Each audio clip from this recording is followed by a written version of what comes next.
This video is about the Quietbore 22 solvent trap. I've applied for my Form 1 and it just got approved, so this is no longer a solvent trap, I guess. I can drill it and it'll become a suppressor. So this is it. I believe it's 6 inches long and 1 inch wide. Let me open this up here. So we have the end cap. I believe this is aluminum.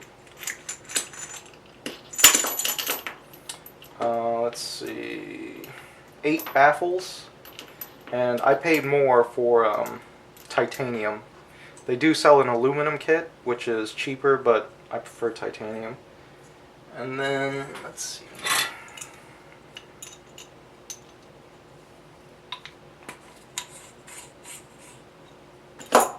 The tube is also aluminum. And then the barrel adapter, I believe, is steel for increased durability, because it threads on and threads off a lot. So there's the components. Alright, here you can see the detail on the K baffles, or K cups I should call them. They're not baffles yet. There's a divot there where it's like a semi-clip, I guess you'd call it, and then another one on the underside there. And it also forms a little waste cut right there. So that's actually pretty nice. All you have to do is just drill them out and then they'll be clipped for you. One thing I really like about the Quietbore kit is the fact that it's 1 inch in diameter, but it also comes with titanium cups, which is something kind of rare. They usually come with aluminum cups when you go with 1 inch. So I bought this from the Quietbore website, obviously. What's weird is if you buy the individual components, and that's really nice, by the way, that they sell individual components. So you can buy all of these separately on the site. But if you buy them separately, it's actually cheaper than if you buy the kit for some reason. It's like $20 cheaper. There's also a few coupon codes you can use. Sniper's Hide, I think, gets you like 20 or 25% off. And the code I use actually gave me this for free, which is their drilling jig. You can see here it comes with a 9/32 drill bit. Hopefully this is cobalt. And then 3 screws and nuts.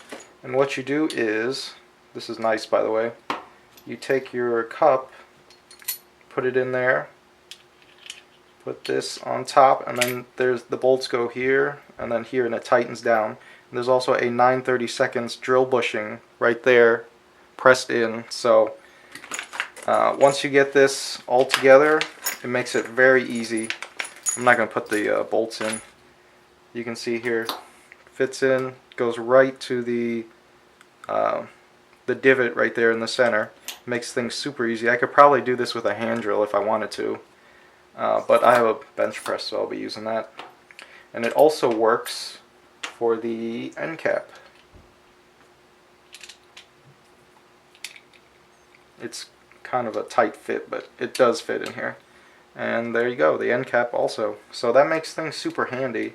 The drill jig kit is $80 on their website. But like I said, I used a coupon code, so I got it for free. This makes things super easy.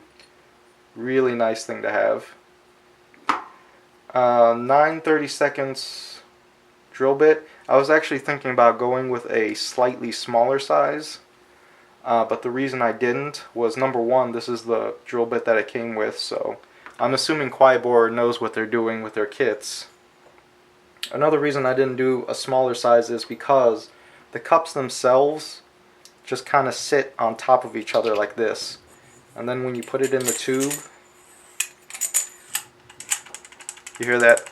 That's the side-to-side movement on the inside. So I didn't want to worry about, cups slightly out of alignment inside the tube. So I'm just going to go with the 9/32. It's a bigger hole, but that's okay. So here we are after. Finished drilling all the baffles. Turned out okay. The cups are actually a bit thicker in the center than I initially thought. I thought that the drill would just kind of punch right through them. That was not the case. These make a surprising amount of chips. There's a lot of material actually in there. The jig itself was actually very, very handy, like I thought. One quick tip for you, if you do get the jig in this kit, the hole right here, it's best if you orient it with this channel, like so. I don't know if you can see that. That way some of the chips fall out the channel here. It makes it a lot easier. When I first did it, the first cup, I just kind of put it, wherever, and it was clogging up pretty bad with chips. So let's just go ahead and weigh it post drilling. I'll just put everything on here.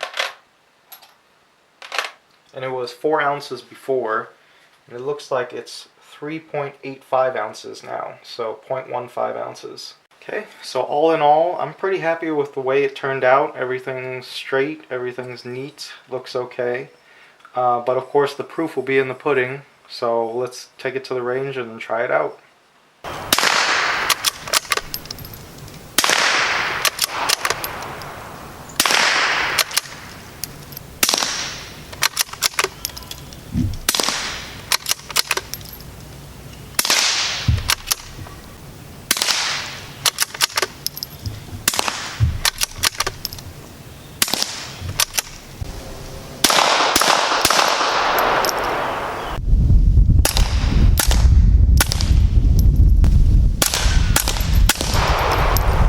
Okay, I'm back from the range. Just got to try this out for the very first time. The tape is just covering my trust personal info, so all in all, I'm fairly happy with this. I don't own a commercial 22 can, so I can't compare it, because people always wonder, like, is it as good as something you can buy? I'm not sure if I can say that. So let's see what these look like after probably about 200 rounds. They're kind of stuck in there. You can see there's a lot of crap. I think that's from the cheap Remington ammo. I don't know if it'll focus here. Yeah, cheap Remington ammo I was using at the range, so.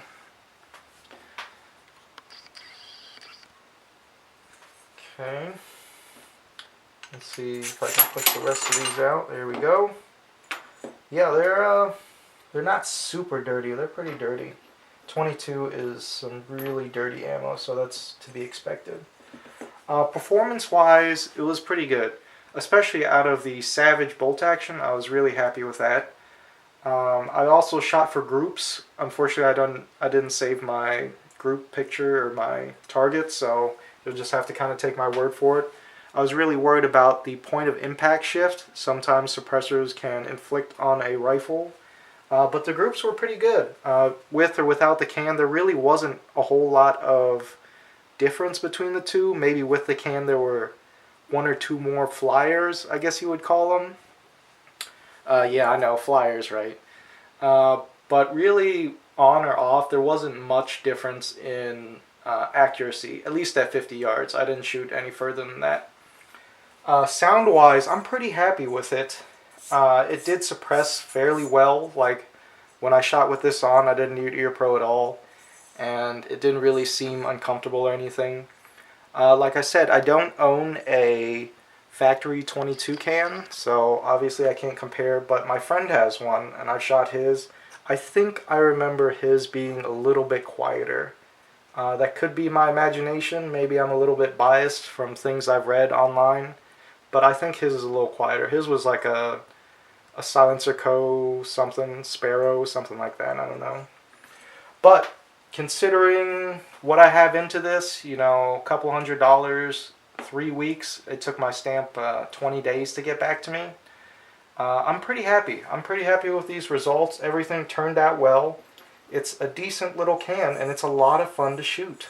Guys either love or hate shooting 22, and I love it. And this was really worth the buy. It was worth doing. So I'm really happy with this Quietbore kit. Thanks for watching.